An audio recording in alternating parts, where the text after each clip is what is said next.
Major support for Out to Lunch Acadiana is provided by the law firm of Jones Walker, established in 1937 with over 375 attorneys in offices throughout the U.S., providing a comprehensive range of services to a local, national, and international client base. JonesWalker.com. Support also comes from Wyndham Garden Lafayette. From Social on Johnson Street in Lafayette, we're out to lunch with Peter Raschuti. Peter Raschuti is Professor of Finance and Director of the award-winning Birken Road Reports. It's business Acadiana style. Hi, I'm Peter Raschuti. Welcome to Out to Lunch. If you've ever bought a house, you quickly come to realize that buying something for tens or hundreds of thousands of dollars is not quite the same as buying groceries or a bicycle. And if you're like an increasing number of people these days, you decide to leave the safety of a steady paycheck and go into business on your own, you can be overwhelmed by the thousands of decisions that confront you, any of which seems to, at the time, look like it could make or break you. In either instance, starting up your own business or buying property, the difference between disappointment and success can come down to one word: advice. If you're starting up a business in Acadiana and you're looking for the kind of seasoned advice you'd expect to find on the East or West Coast, you need to go no further than Lafayette. And that's where you'll find Geoff Daily and his company, Start Stuff Industries. Start Stuff will help you start stuff. Coming from an impressive tech background up north, Daily fell in love with Lafayette in 2010 and has been helping locals start stuff in Acadiana ever since. Geoff, welcome to Out to Lunch. Great to be here. Thanks for having me. Buying a piece of property, whether it's your home or your business, starts with finding the piece of property. On the face of it, it would seem pretty simple, but in reality, it isn't so easy to find the perfect property. And once you've found it, things only get more complicated from there, ending weeks or months later with a mountain of papers and a lifetime of debt. And with starting a business, the difference between disappointment and success in buying property can come down to who is advising you. Peggy Grace and her company, PAR Realty, have been advising real estate clients in Lafayette and in Lake Charles for 25 years. In late 2016, Peggy took her company into a partnership with an international real estate company, Engel and Volkers. Having the power and resources of an international player gives Peggy a competitive advantage in Acadiana and provides an advantage for Acadiana residents looking to move out of state. Peggy, welcomed Out to Lunch. Thank you. Now, Geoff, I'll start with you. There's a groundswell of entrepreneurship in Acadiana, the likes of which we have literally never seen before. On this show, we've met local people who are making products that are successfully competing with Apple. We've met people making everything from apps to 3D printers and from fishing lures to customized stethoscopes. There seems to be a widespread agreement that UL's business school is in large part responsible for our new generation of talented innovators, but I wonder if that is the only explanation. The boom is impressive enough to have attracted you to move here. What do you think is causing the growth from a rural oil and gas economy to an impressive tech and startup sector?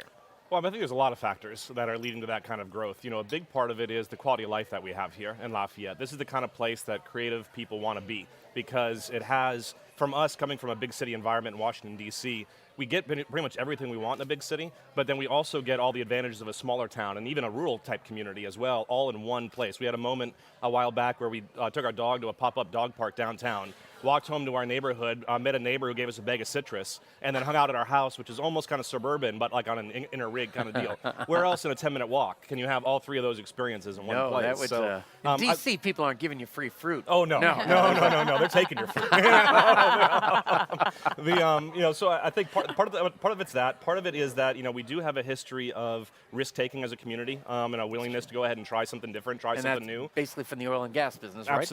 Absolutely. And then the other issue isn't a local issue, it's a national issue in that the day and age we live in, with technology being what it is, it's no longer a case where to start a business you need to have hundreds of thousands of dollars and all this built-in infrastructure. Anyone can start a business tomorrow, and they can be out there selling. They can be selling to a national, international audience overnight, basically. And so it creates opportunities for anyone who's got the desire to kind of get off the wheel of the corporate rat race and start their own thing. Whatever your passion is, there's some way to make money doing that in this day and age. At what point do they come and find you, I guess? They've had the idea, I guess. Well, so far it's actually been nice in that I really haven't been out promoting myself and what I do. I just happen to have a great network of entrepreneurial friends who all, when you're trying to be an entrepreneur, especially when you're trying to bring something new to the world, it can be a very lonely kind of experience because it tends to be that very few people understand your vision of where you're trying to get to. Then you're always afraid to tell anybody, right? Exactly. And so I'm fortunate enough, a lot of people I've built up trust with over the years who, part of what I do for them is to give them a sounding board. I can help understand their vision. I can help ask the tough questions, put some ideas out there they may not have thought of otherwise, and then when appropriate, step into the business and actually take on an operational role in the business as well, but do so in a way that doesn't require them to necessarily add me as an employee that adds overhead, but instead there can be more shared upside type relationships. So at this point, it's really been more a case of I'm an inquisitive guy. I'm a journalist in my past life, so I can't help but ask questions and try to figure things out. And basically every time I go out to do any sort of social event, I bump into a friend, I ask them what they're up to, and then one thing leads to another, and we end up doing some work together. Peggy, you already had an impressive real estate company that you built from scratch into a 25-person business in Lafayette and Lake Charles. From the outside, it looks like a winning strategy to align yourself with an international firm that's experiencing impressive growth in the U.S. market. But change doesn't come without risk. Your decision to partner with Engel and Volkers and rebrand your company meant to an extent starting over after you spent 25 years establishing trust in your own name. What was the driving force behind the decision? Was it a desire to grow, to increase revenue? Was it a reaction to other players in the market who are consolidating, or something else? Well, it was the global reach, and I knew that I'm keen to the market, so I could tell that sellers needed an edge, especially in our slow down. Lake Charles is booming. They also needed the global edge, so both needed a different set of the global tools. So that's something that I could not create. We actually, my partners, Jeremy Broussard, Abby Falgout, I mean, they are sharp, and we were cobbling everything together, like Santa's elves. And so they walked in with the global reach and the tools that are just cutting edge, and they're top-notch people at the top. So we can't do this. This is wonderful. Jeremy himself said we could do this, but it would cost us millions. So this is why we tapped in. In Lafayette, is it tough? I've heard, for instance, that not a lot of high-end homes are finding buyers. Is that That's correct. The toughest part of the market? Right. I think last year over $1 million, one sold. Wow. So they particularly need the wider net. Yeah. We don't know where a buyer's coming from, but we do know that we're now casting that net wider, and if there is one out there, we're going to find it. So. And of course, people being in the oil business here in Lafayette, even when things were great, people were being transferred out of state, out of the country. I mean, so this connection would have made sense either way. Either way, it wouldn't have spoken quite as clearly to me, but Yeah. because I think the Lake Charles globalization of their community was a strong drive for my attraction to that, as well as their values were the same. We're a boutique agency, a few highly trained people, and that's what we've always wanted to be.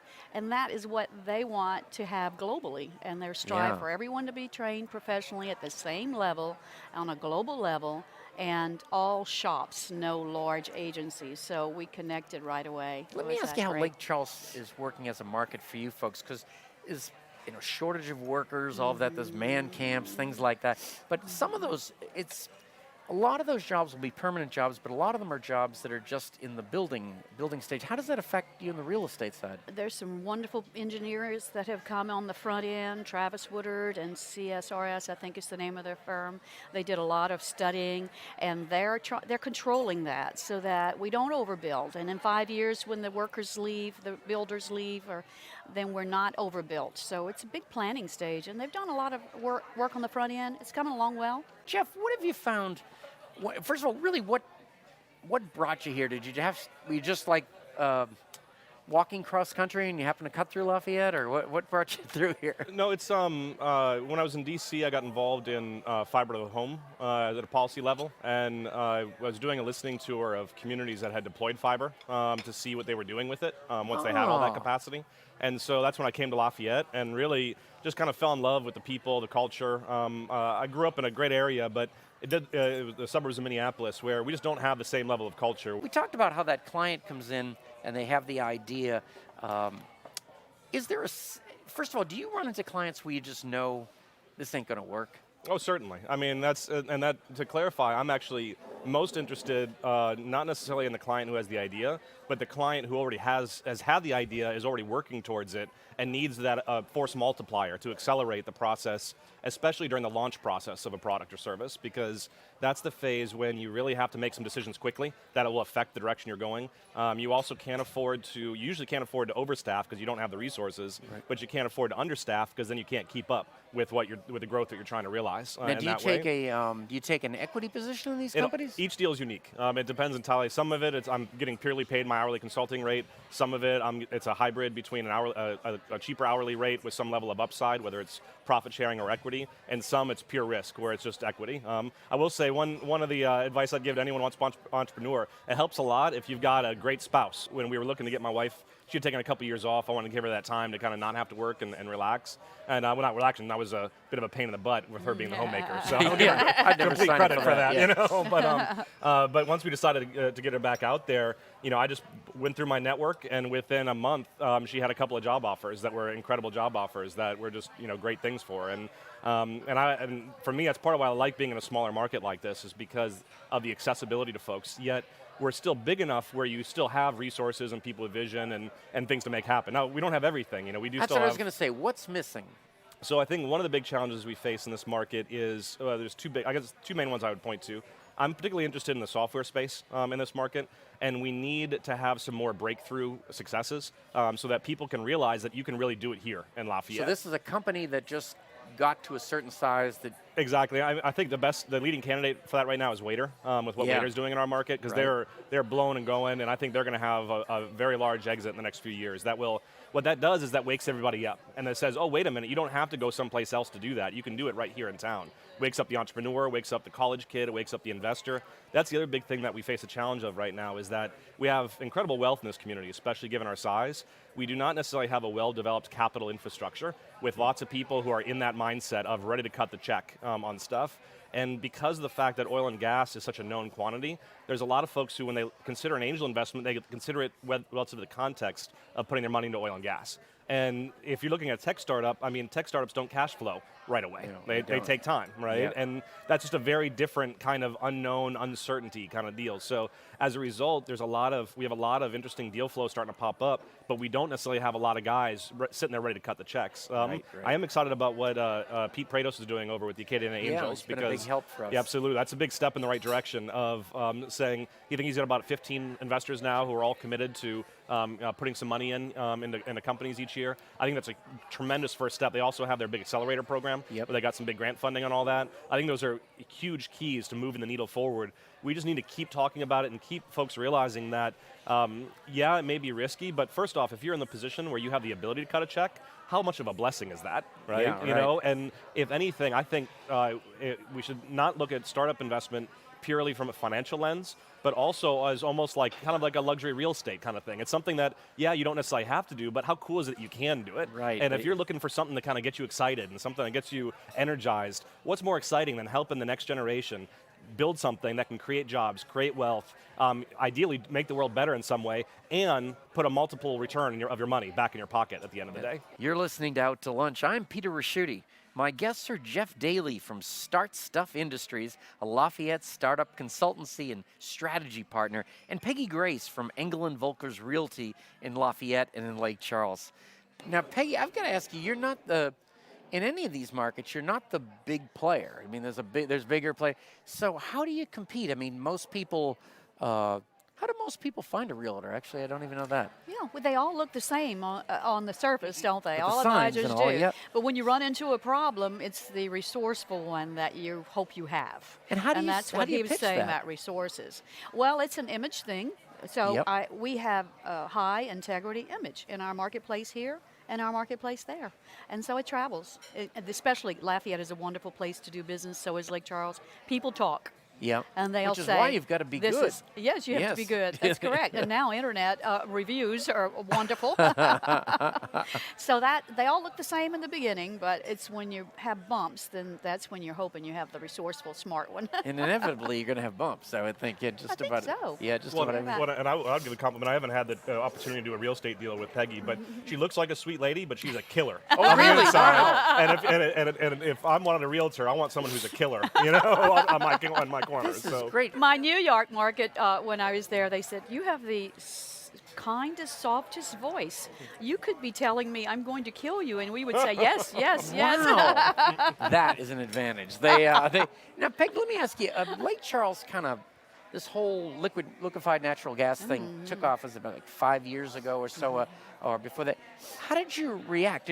First of all, did you have an office over there back then? No, no. So you sort of got wind of this? Or? I'm a CCIM certified commercial broker, and we have conferences, and we have had a Gulf Coast conference in Lake Charles, and that was 5.5 or 6 years ago, and they shared with us the what was going to be happening and why it was going to be happening. So when the visual of all of the pipelines that are coming in, that now we're going to be going out, or it made sense. Right. It was very, very logical, and so it was strong, and I listened. If I was at a convention and somebody said that $40 billion or so was going to come into 84 then was the number. That's oh right. my God!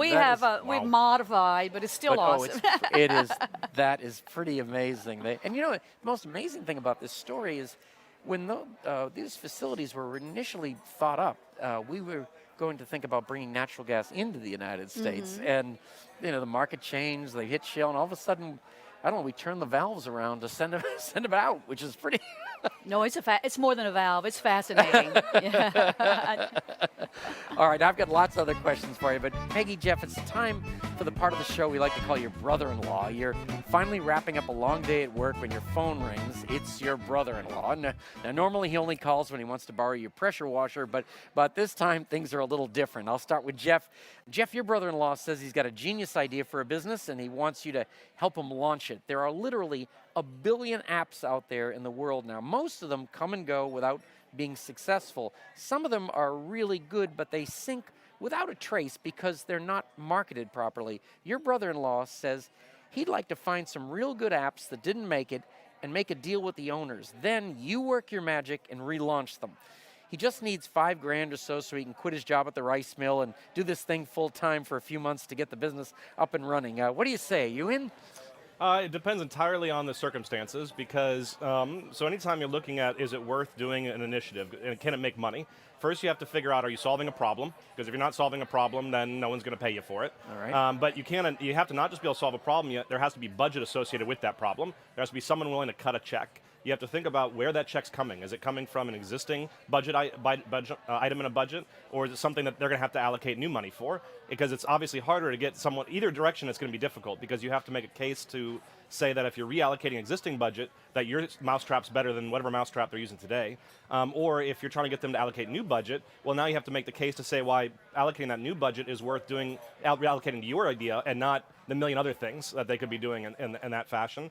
Then you have to look through the operational needs of actually taking the business to market. Is it something that you actually have to build a company around and have to be able to support, and then look at your cash flow of can you sustain whatever you need to be able to do from that perspective? In this case, the first thing you might be looking at is take a look at some of these apps he's presenting and find out if there's really a market for that. And absolutely, and that's what I see happen oftentimes is people get excited about the idea. They come up with some solution to some problem. They start running down the road of product development, but they don't think about the market development side of the equation, and that can be as much, if not more, work than the product development side of it, because history is littered with stories of people who had great ideas and built great solutions that actually would solve problems, not even counting the ones that wouldn't actually solve the problems. But it doesn't matter how great the solution is if you don't have a market that's conditioned and ready to roll, and if you don't have the capacity in your team to actually go make it happen. So so I would have to go through that process first before I could make, beyond cutting my check, what more important than the money is the time. because there's an opportunity cost to your time. That Yeah, you've got a finite everyone has a schedule there. finite number of hours in the day, right? And so And by the way, is it just you? at this point, yeah, I'm just by myself. I like being by myself and just helping people out. I don't want to manage anyone. I just want to deal with myself. That's very honest. Yeah. Now, Peggy, your brother-in-law has a brilliant idea. There's a surge in Airbnb rentals these days. A lot of tourists are coming here from Europe. Your company has branches all over Europe. Your brother-in-law says that if he and you form an Airbnb rental division of your company, buy a couple of houses in Lafayette and New Orleans and help people travel seamlessly from Europe to Louisiana. If you buy the houses, your brother-in-law will run the whole Airbnb side of the company and you'll split everything 50-50. What do you say? You in? The 50-50 would be debatable. That's right. if you did buy the darn I'm houses, the capital, right. don't you think Yeah. that's not? Ask Geoff Well, that. I think you need to get a rate of return on your capital, and then you can split the net profit 50-50. Oh, all yes, right, all right. absolutely. So your brother-in-law Airbnb get a is note from Geoff. viable. Airbnb is wonderful. It has turned the hotel market upside down.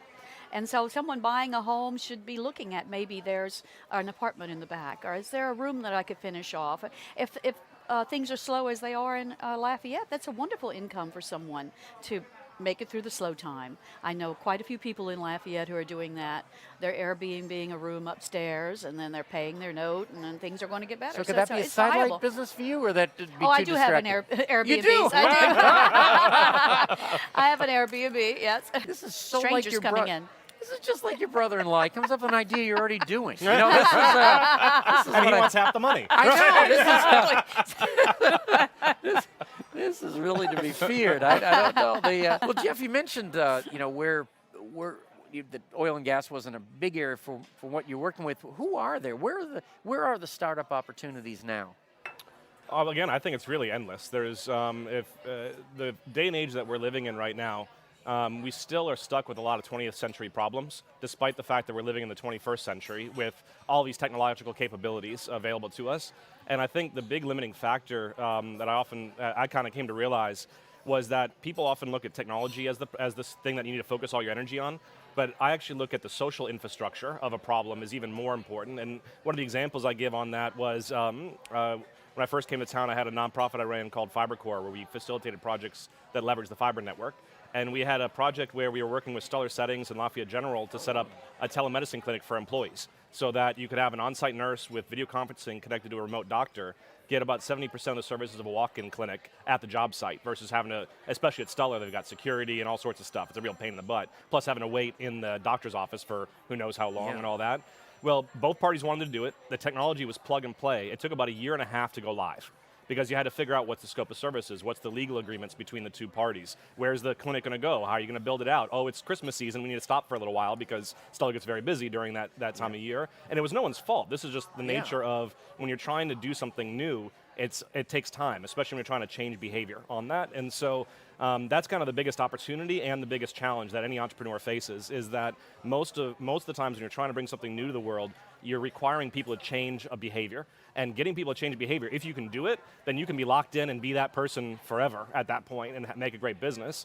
Conversely, if you can't convince people that it's worth taking the time and energy, because every time you're forcing someone to try something new, the only thing they know for sure is that's going to take more work.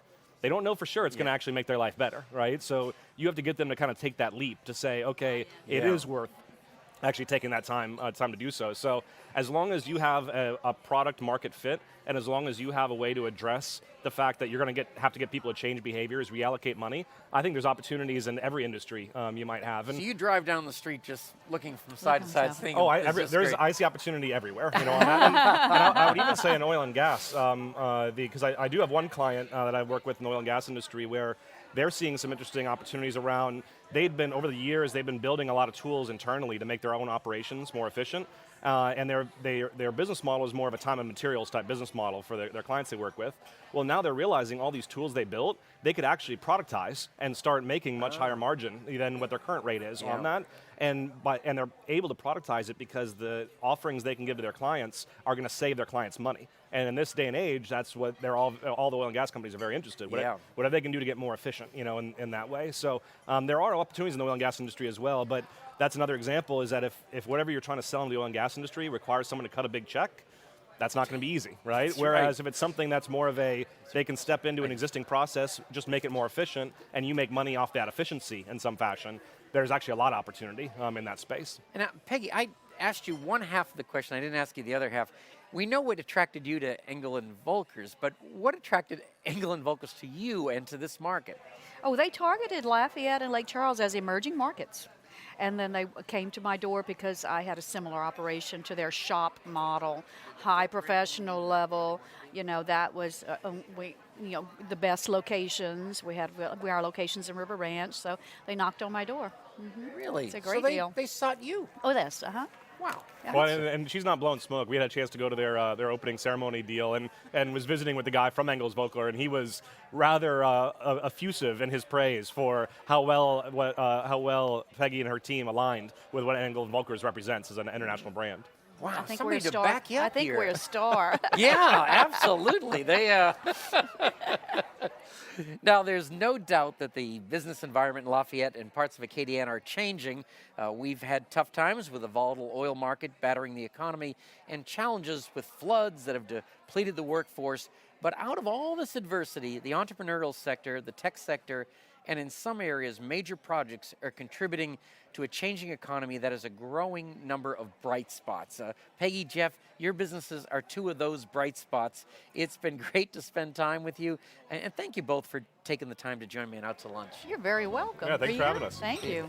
My guests on Out to Lunch today have been Peggy Grace, the owner of Engel and Volkers Realty in Lafayette and Lake Charles, and Geoff Daily, the co-founder of Start Stuff Industries. You can find out more about Peggy's Realty and Geoff's stuff by following the links on our websites, krvs.org and itsacadiana.com. Today's show was recorded live over lunch at Social Southern Table and Bar, open Tuesdays through Saturdays with a terrific Sunday brunch. The producer of our show is Grant Morris. Our technical producer is Eric Merle. Our researcher is Ann Christian. Our theme song, Encore Monsieur Nice Guy, is written by Mitch Foreman and performed by Mitch Foreman and Andre Michaud. Our Acadiana business consultants are Pete Prados from Innovate Acadiana, Zach Barker from The Opportunity Machine, and Dr. Blake Escaday. If you want to know what we look like, and really, you should check this out. You can find photos from the show on our website and Facebook page. The photos were taken today by Gwen Aucoin. You can get the show as a podcast. You can listen to past shows. You can keep up with us on all kinds of social media by going to our websites, itsacadiana.com and krvs.org. Support for Out to Lunch Acadiana comes from Wyndham Garden Lafayette, located off Pinhook near Calais-Saloon. Wyndham Garden Lafayette is pet and family friendly with free parking and free Wi-Fi. Additional support comes from ABiz Magazine and AcadianaBusiness.com, the essential information source for business decision makers throughout the One Acadiana region. Out to Lunch is a production of INO Broadcasting for itsacadiana.com and KRVS 88.7 FM. I'm Peter Raschuti. Thanks for joining me. I look forward to meeting you again next week around the table here at Southern Social Table and Bar for more business, Acadiana style, on Out to Lunch. Major support for Out to Lunch Acadiana is provided by the law firm of Jones Walker. Established in 1937 with over 375 attorneys in offices throughout the U.S., providing a comprehensive range of services to a local, national, and international client base. JonesWalker.com. Support also comes from Wyndham Garden Lafayette.